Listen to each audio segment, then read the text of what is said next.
Hello. This week's episode is The Jungle, which is also about dark magic, just like the Still Valley, last week. But this is African magic, so it's of course a lot scarier, I guess.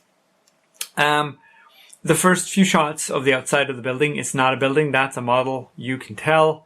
I'm not sure if it's going to miniaturize really well, but you can tell that that's like cardboard or something. This was written by Beaumont in If magazine in 1954, and he then adapted it into screenplay. He did that a lot for the Twilight Zone, and this comes off really quite well on screen. You can do it on a fairly cheap budget, which we'll talk about too.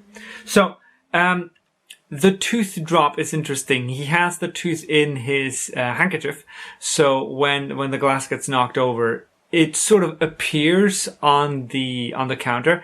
I first thought that his friend had it in his hand and dropped it on the counter, because it's not in the glass. It just gets knocked over and then appears, but it's in his handkerchief. And of course he says that his wife put it there. And I don't think he could pick it up without noticing that there was something in the handkerchief. But, you know, that's what we get.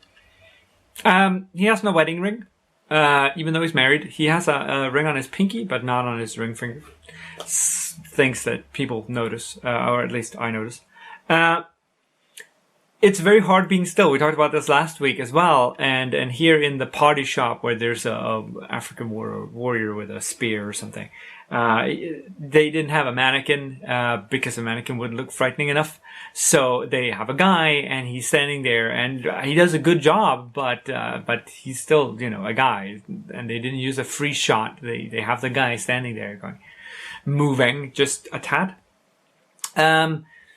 We can hear traffic in the background all throughout the episode, and but we don't see any. He's very much alone. The cab driver, of course, is the only other character in this after he's left the bar and his friend.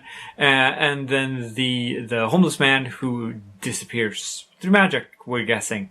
He gets very isolated. And that feels almost Carpenter-like. You know, John Carpenter likes to isolate his characters, but he usually does it in groups so they can be isolated together and not just alone. It's a very powerful way to make it anyway, so I like it. There are only audio reveals throughout the episode. There's no like flitting people in the background or things hanging from trees or anything like that. The only thing is one shadow in the park, and that's it.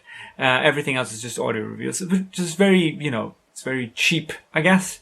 I'm not sure if I like it. I think some visual elements could have been nice, but that's just me.